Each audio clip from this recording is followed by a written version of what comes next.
បាទសូមជម្រាបសួរអ្នកទាំងអស់គ្នាជាបន្តនៅវីដេអូរបស់យើងទៀតថ្ងៃនេះយើងចូលដល់វីដេអូទី4ដែលទាក់ទងនឹងកម្លាំងសំណួរ QCM សម្រាប់យើងប្រឡងចូលក្រសួងស្ថាប័ននានាឬក៏សាលាភូមិន្ទរដ្ឋបាលដែលអ្នកទាំងអស់គ្នាស្គាល់ថាសាលាអឺរ៉ាដែលកັບប្រឡងនេះត្រូវបានរៀបចំដោយក្រសួងមុខវិជ្ជាសាធារណៈបាទអញ្ចឹងកំមុនយើង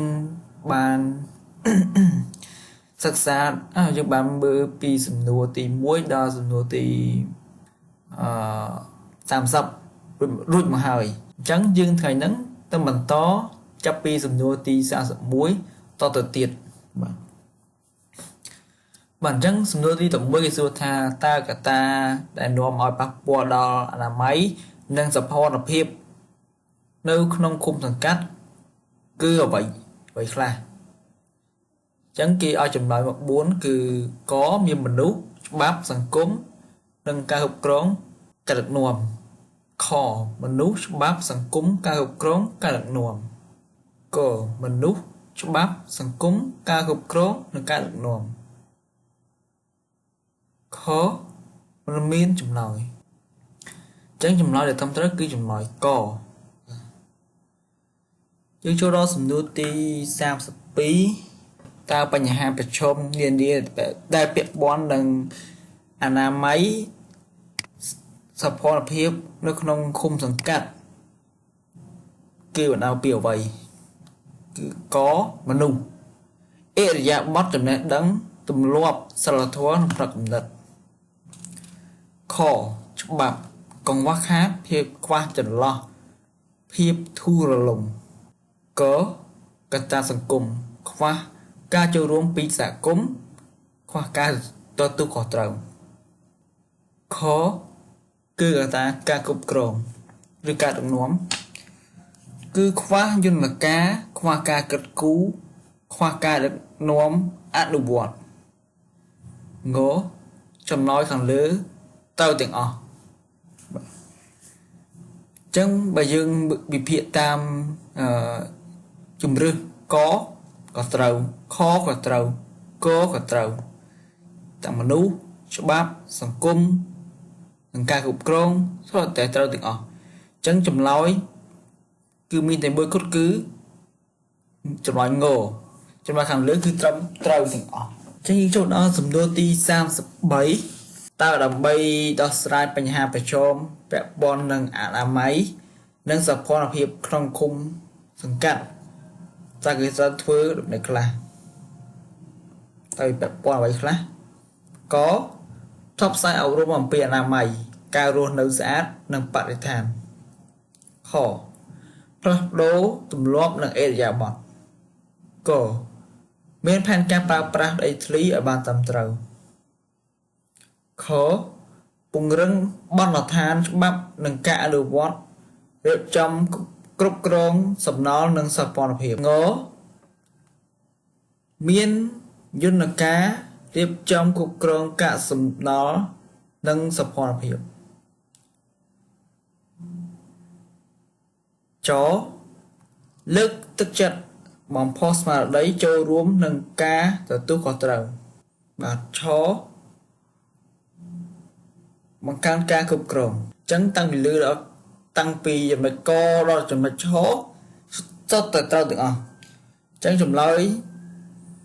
មានតែមួយគត់គឺចម្លើយខាងលើត្រឹមត្រូវដែលជាចំណុចចអញ្ចឹងយើងចូលដល់សំណួរទី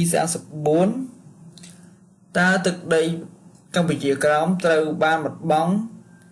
ទៅនៅគ្រិស្តសករាជឬក៏ឆ្នាំណាក1946ខ1947ក1948និងខ1949បាទបើចម្លើយដែលត្រឹមត្រូវគឺចម្លើយខ1949បាទចូលដល់សំណួរទី35 តើបារាំង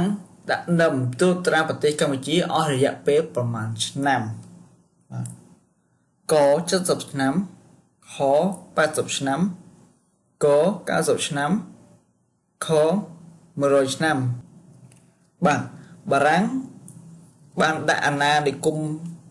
របស់ខ្លួនមកលើប្រទេសកម្ពុជាចាប់ពីឆ្នាំ1863ដល់1953ចឹងរយៈពេល90ឆ្នាំចម្លើយកជាចម្លើយត្រឹមត្រូវបាទ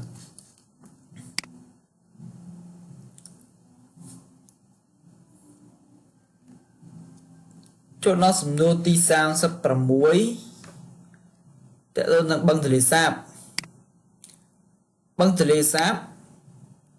មានចែកជា3ស្ថានដែលមានបឹងធំបឹងតូចនិងវាលភក់ដែលជាសរុបទាំងអស់មានទំហំប្រមាណក160គុណនឹង35គីឡូម៉ែត្រខ160គុណនឹង36គីឡូម៉ែត្រក160គុណនឹង37គីឡូម៉ែត្រនិងខ160គុណនឹង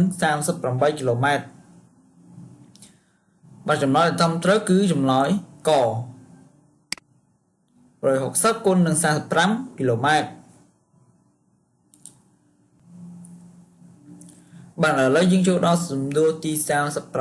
37តើជនជាតិខ្មែរបច្ចុប្បន្នជាពូជមនុស្សមានក្បាលដូចម្ដេចកក្បាលរាងពងក្រពើខរាងមូល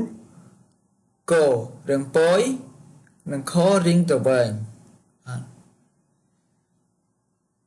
សំណួរនេះក៏វិសាជីដែរបាទ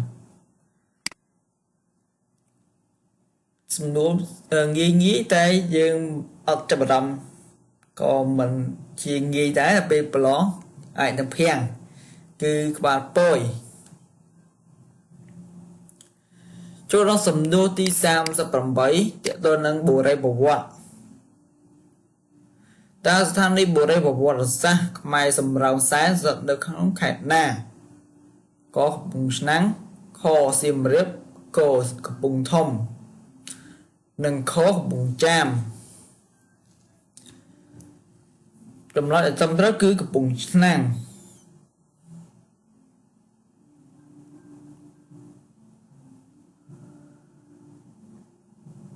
ឈ្មោះដល់សំណួរទី39តើគេស្គាល់ចូលដល់សំណួរទី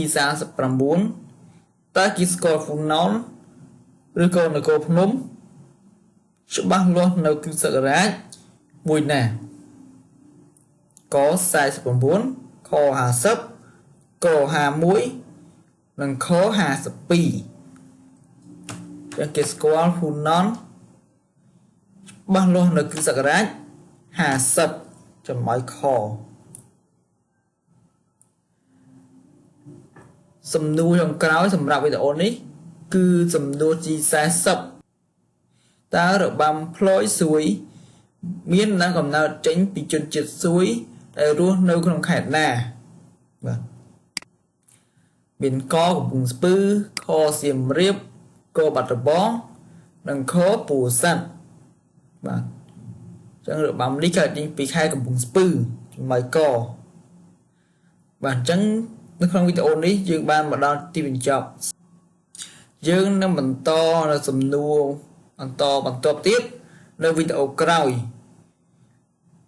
សូមលោកអ្នកកុំភ្លេចជួយចុច follow page និង subscribe channel ដើម្បីទទួលបានវីដេអូថ្មីៗបន្តទៀតបាទសូមអរគុណសូមជម្រាបលា